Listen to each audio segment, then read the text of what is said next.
देखिए कल हमने जीएसटी पोर्टल के ऊपर जो ऑलरेडी फाइल्ड रिटर्न्स हैं उस डेटा को हमने समझा, कैसे देखना है, कैसे डाउनलोड करना है, कैसे उनको आपस में लिंक करना है। GSTR1, GSTR2A, GSTR2B, GSTR3B, ये सब रिटर्न्स हमने कल पोर्टल के ऊपर चेक की। ठीक है, आज हम उसी यस तरीके सर। से आगे बढ़ रहे हैं। ये मेरा एक दूसरा जीएसटी नंबर है, उसके लिए मैंने जीएसटी अपना पोर्टल लॉगिन कर लिया है। और इसमें देखिए आप 2021-22 चल रहा है, अभी फर्स्ट क्वार्टर चल रहा है। अप्रैल मंथ के लिए हम सर्च करते हैं कि कौन सा रिटर्न ये हमारे को बताता है। ठीक, ये देखिए ऑप्शनल फैसिलिटी फॉर ये व्यू एंड डेट। अभी हमने अप्रैल सेलेक्ट किया था, अप्रैल का ऑलरेडी उन्होंने कर दिया होगा। मई देखते हैं, मई के लिए हम जा रहे हैं। तो ये GSTR1 के लिए मैंने आपको बताया था ना IFF, क्योंकि R1 अभी फाइल नहीं कर सकते हम क्वार्टरली वाले बंदे हैं। क्वार्टरली वाले को डिटेल कब जमा करानी होती है? पूरा क्वार्टर खत्म होने के बाद। अभी तो 2 ही महीने खत्म हुए हैं, अप्रैल और मई। तो अभी हम मंथली जो डाटा है वो यस अपलोड सर। कर सकते हैं। ठीक है, अप्रैल का किया जा चुका, मई का अभी करना बाकी है। यहाँ पे हमारे पास दो ऑप्शन रहते हैं, प्रिपेयर ऑनलाइन, प्रिपेयर ऑफलाइन। जब भी आप जीएसटी की रिटर्न फाइल करने जाओगे तो आपके सामने दोनों ऑप्शन देगा कि आपको ऑनलाइन बनानी है या ऑफलाइन बनानी है। ऑनलाइन का क्या मतलब है और ऑफलाइन का क्या मतलब है? ऑफलाइन का मतलब है कि जो गवर्नमेंट ने एक्सेल की फाइल दी थी, आप डाटा उसमें फिल करके दे रहे हो। ठीक है,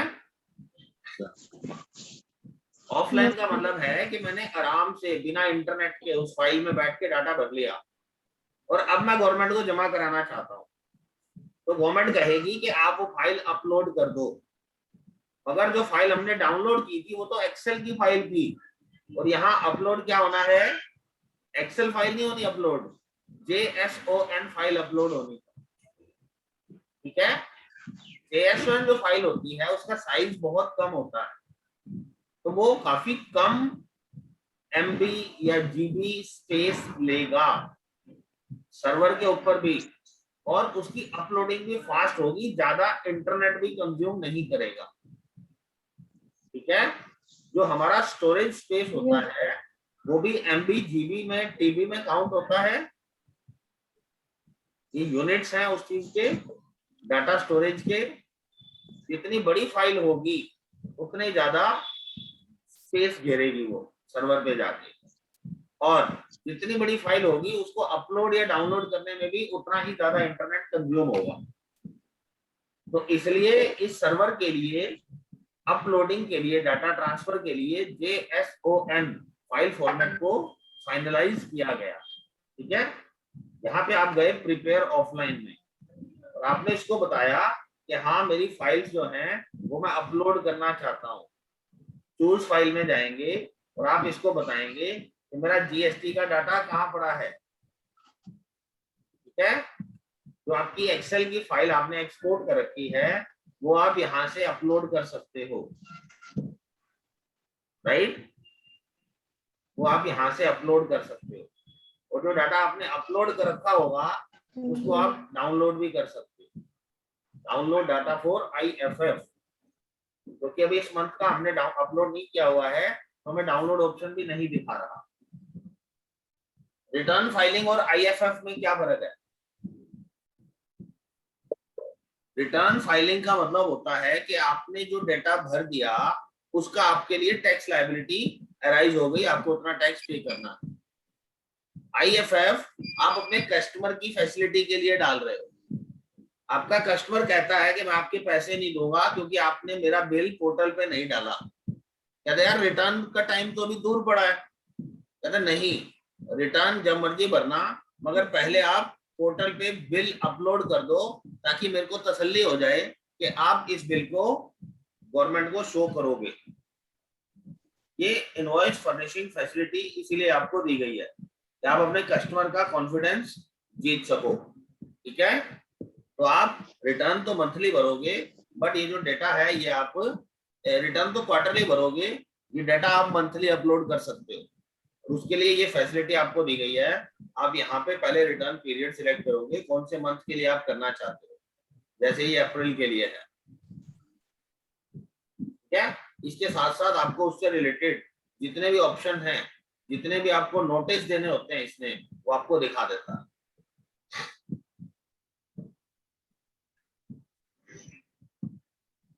ये देखिएगा, अभी अप्रैल का डेटा भी फिल नहीं हुआ है, नोट फाइल 28 मई तक ये डाटा फिल करना जरूरी था, ये अभी नहीं किया गया है।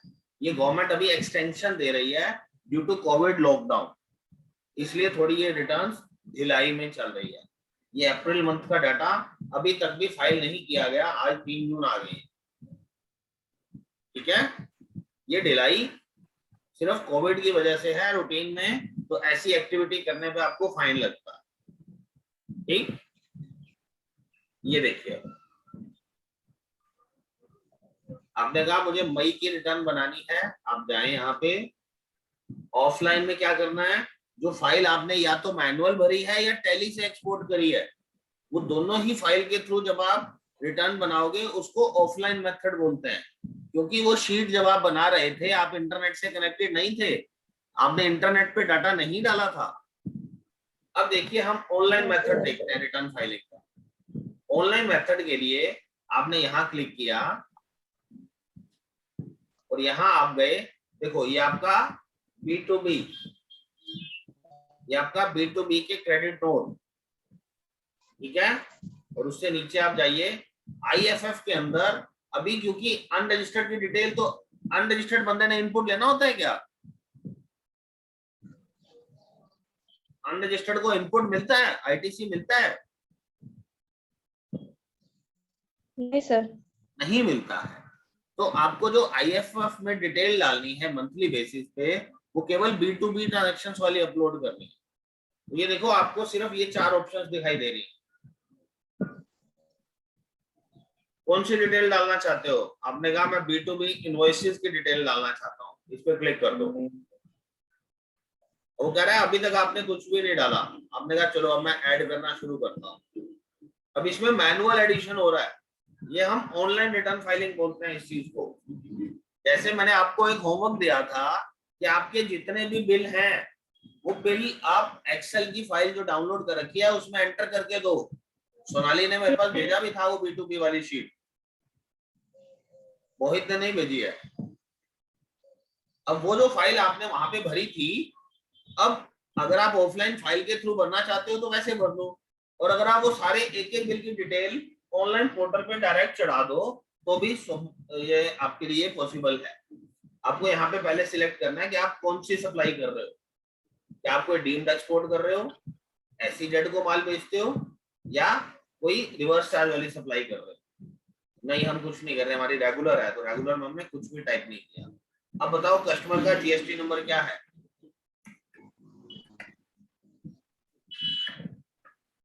ये देखो, जैसे ही आप पार्टी का GST नंबर डालोगे वो नाम अपने आप उठा लेगा। क्यों? इसको तो सारे GST नंबर पता है, यही पोर्टल ही तो GST नंबर देता है सबको। जब हम GST बताएंगे तो वो ऑटोमेटिकली उसको पहचान लेगा और साथ में ये भी सिलेक्ट कर लेगा कि ये व्यक्ति तो हरियाणा का है। देखो इसने ऑटोमेटिकली हरियाणा सिलेक्ट कर लिया, और साथ में सप्लाई टाइप में भी ऑटोमेटिकली इंट्रास्टेट टाइप कर लिया, ठीक है। ये आपका बिल नंबर आप बताओ, किस डेट का बिल है वो बताओ, टोटल कितने रुपए का बिल है वो बताओ।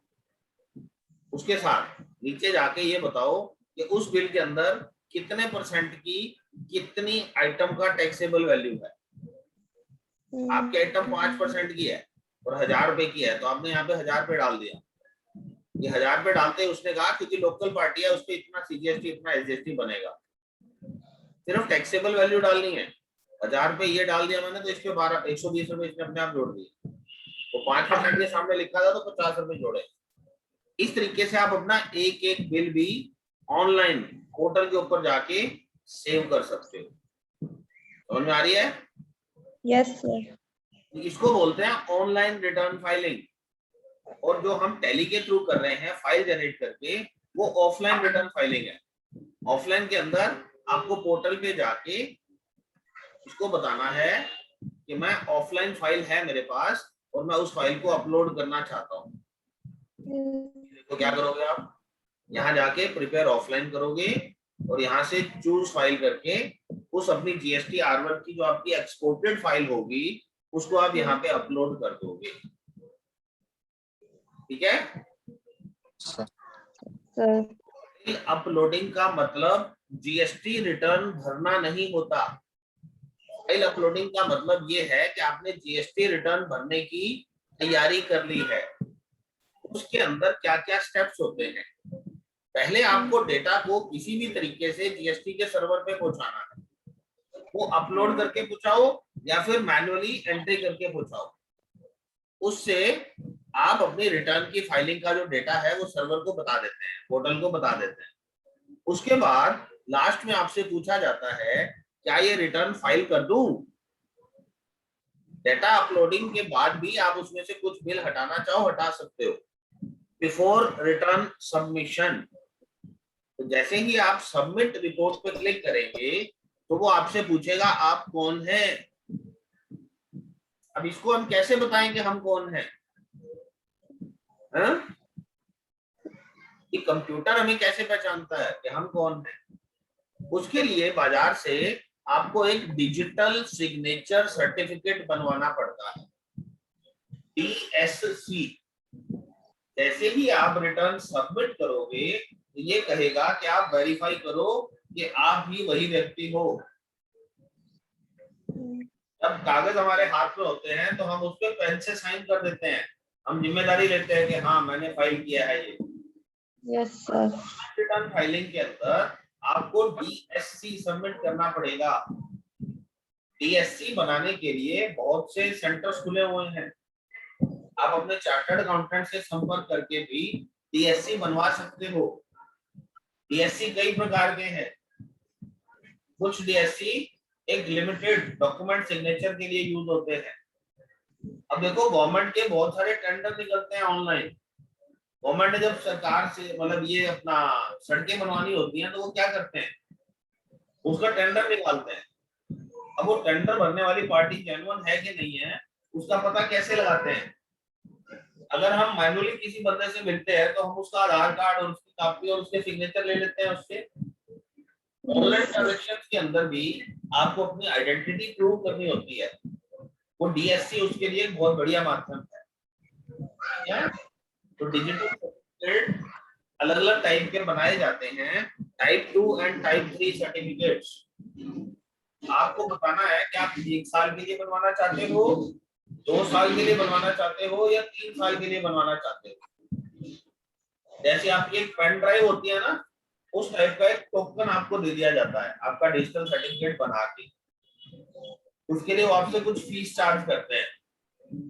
वो 1 साल 2 साल 3 साल के लिए आपने जो बनवा लिया वो आपको पेन ड्राइव दे देंगे और आपको वो पेन ड्राइव लगानी होगी जब भी ऐसे कोई डॉक्यूमेंट ऑनलाइन साइन करना होगा। तो DSC के अंदर भी ऐसा ही, मतलब आपकी GST रिटर्न में भी ऐसा ही होता है, आपको DSC लगाना पड़ेगा, उसके बाद ही रिटर्न सबमिट होगी।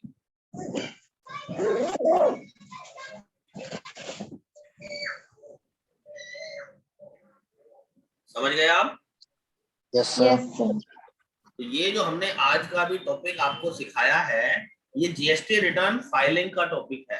पहले हम GST रिटर्न प्रिपेयरिंग का काम कर रहे थे, आज हमने जो बात की है वो GST रिटर्न फाइलिंग को लेके बात है। फाइलिंग होगी पोर्टल के ऊपर। GST रिटर्न प्रिपेयर हम ऑफलाइन भी कर सकते हैं, उसके बाद उसको अपलोड करके सबमिट करेंगे, DSC लगाएंगे तो वो कंफर्मेशन आ जाएगी हमारे पास कि आपकी रिटर्न सबमिट हो गई है। सबमिट होने के बाद हम दोबारा से उस रिटर्न में लॉगिन करके उसका एक प्रिंट आउट डाउनलोड कर सकते हैं। PDF फाइल कल हमने एक्सपोर्ट की थी ना, यस वो हम डाउनलोड कर सकते हैं। अपने GSTR 2B और 2A दोनों डाउनलोड करके हम ये देख सकते हैं कि हमारे कौन कौन से सप्लायर ने हमारे बिल पोर्टल पे शो कर रखे हैं और किस किस ने उनके अगेंस्ट टैक्स भी पे कर दिया है। तो जितना टैक्स पे हो चुका है उतना हम इनपुट भी क्लेम कर सकते हैं, ठीक है। तो ये हमारी जीएसटी पोर्टल से संबंधित क्लास यहीं पे खत्म होती है। अब आपको आगे की तैयारी करनी है। आगे की तैयारी क्या, अभी तक हम इसमें सेल्स के ट्रांजैक्शंस डाल रहे थे। ये देखिए मतलब टाइप के हमने सेल ट्रांजैक्शन डाली, तो उन ट्रांजैक्शंस के बिहाफ पे हमारा जीएसटी R1 बना है, ठीक है। अब परचेज के ट्रांजैक्शंस भी हम डालेंगे, सभी टाइप की परचेजेस करेंगे। जैसे जैसे हमने सेल्स की हैं वैसे वैसे हम सारी परचेजेस भी करेंगे। B2B भी करेंगे, B2C भी करेंगे, सिंगल टैक्स रेट करेंगे, मल्टीपल टैक्स रेट करेंगे, नील रेटेड करेंगे, हरियाणा से करेंगे, हरियाणा के बाहर से करेंगे, nil rated, exempt supplies, GST goods, composition purchases, unregistered से परचेज, ठीक है। ये सभी टाइप की ट्रांजैक्शंस आपको पोस्ट करनी है। तो आज आपका होमवर्क यही है कि आप इसी टाइप की 40-50 एंट्रियां डालिए, होमवर्क कीजिए, होमवर्क सबमिट कीजिए, ठीक है, ताकि हम ये समझ सकें कि आपकी अंडरस्टैंडिंग कैसी चल रही है उन टॉपिक्स को लेके। फिर इसके बाद हम कल से GSTR 3B रिटर्न के ऊपर काम करना शुरू करेंगे। एक खास बात है, जितनी ट्रांजैक्शंस मैंने अभी आपको बोली हैं, आप अगर एक दिन में वो सारी ट्रांजैक्शन पोस्ट कर लेते हो तो कल हम GSTR 3B का काफी सारा पोर्शन कवर करने में कामयाब हो जाएंगे, ठीक है। GSTR 3B इस कोर्स के अंदर एक लास्ट कड़ी है बेसिक कोर्स की, ठीक।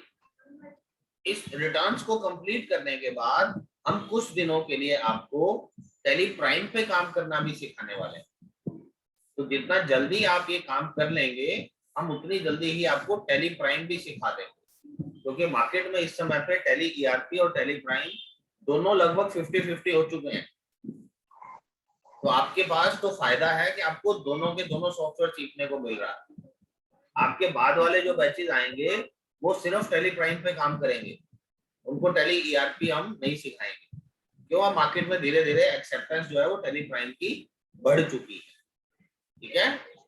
आए हुए तो इसको 6 महीने हो गए, बट अभी एक्सेप्ट अब जाके हो रहा है, राइट है। आज की क्लास से रिलेटेड कोई क्वेश्चन है आपका?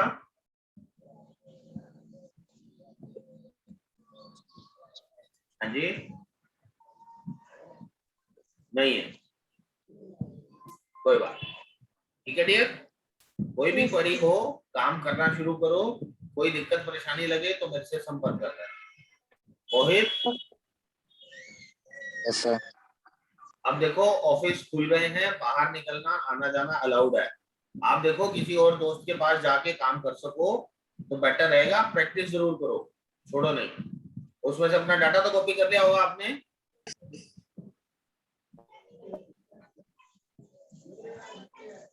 जो लैपटॉप भाई का था उसमें से डाटा तो कॉपी कर लिया होगा आपने अपना?